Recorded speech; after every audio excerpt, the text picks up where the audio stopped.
جب اللہ کے نبی داؤد علیہ السلام کے وارث سلیمان نبی ہوئے تو وہ اللہ کی دربار میں دعا مانگنے لگے کہ اے اللہ مجھے وہ مرتبہ عطا فرما جو مجھ سے پہلے نہ کسی کو ملا ہو اور نہ ہی میرے بعد کسی کو ملے۔ وہ دور ایک عجیب دور تھا، لوگ جنات کالا جادو پہ زیادہ یقین رکھتے تھے۔ اللہ نے اپنے نبی سلیمان علیہ السلام کے لیے چرند پرند ہوا جنات کو ماتحت کر دیا۔ تو بس اللہ کے نبی سلیمان علیہ السلام جہاں بھی کفر نفرت اور انسانوں پہ ظلم دیکھتے تھے تو آ کے اپنے معجزات دکھاتے تھے، اور یوں انسان آپ کو اللہ کا نبی سمجھ کر صحیح راستے پہ آ جاتے تھے۔ اور اگر کوئی جن کسی انسان کے گروہ پر حملہ کرتا تھا، اسے نقصان پہنچاتا تھا، تو آپ اس جن کو زنجیروں میں جکڑ دیتے تھے اور آپ کا تخت فضا اپنے کندھوں پہ اٹھائے پھرتی تھی، آپ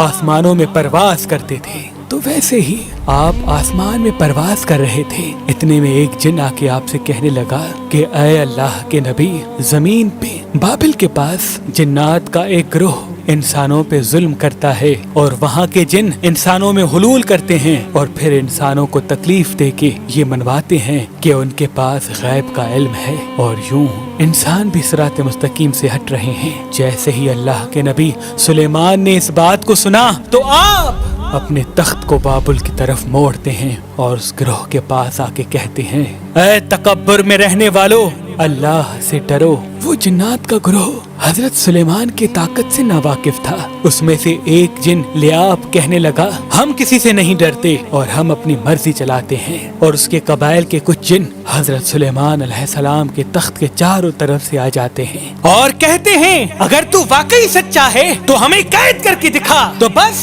اللہ کے نبی سلیمان علیہ السلام جیسے ہی اپنی عصا ان جنات کی طرف کرتے ہیں تو ہوا اور مٹی کا ایک عجیب طوفان اٹھتا ہے اور زمین کو چیر کے لوہا نکلتا ہے اور زنجیروں میں تبدیل ہو جاتا ہے، اور وہ زنجیریں ہر اس جن کی گردنوں پہ آ پڑتی ہیں۔ وہ تمام کے تمام جن زمین بوس ہو جاتے ہیں، اور اللہ کے نبی سلیمان کے قدموں میں گر کے کہتے ہیں کہ آپ کون ہیں؟ پھر آپ فرماتے ہیں، میں اللہ کا نبی داؤد کا بیٹا سلیمان ہوں، اور اللہ نے مجھے اس زمین پہ امن اور سلامتی کے لیے منتخب کیا۔ اے گروہ جن، خبردار ہو جاؤ، اس زمین پہ فساد نہ پھیلاؤ، ورنہ اللہ کا عذاب تم کو فنار کر دے گا۔ یوں وہ سارا گروہ حضرت سلیمان کی نبوت اور اللہ کی وحدانیت کو تسلیم کرتا ہے، اور پھر سب کے سب امن محبت اور سکون کے ساتھ زندگی بسر کرتے ہیں، اور وعدہ کرتے ہیں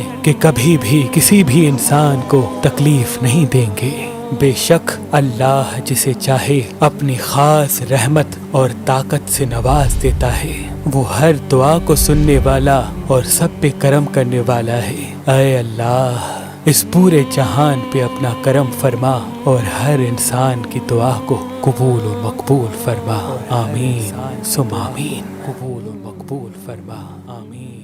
ثم آمین۔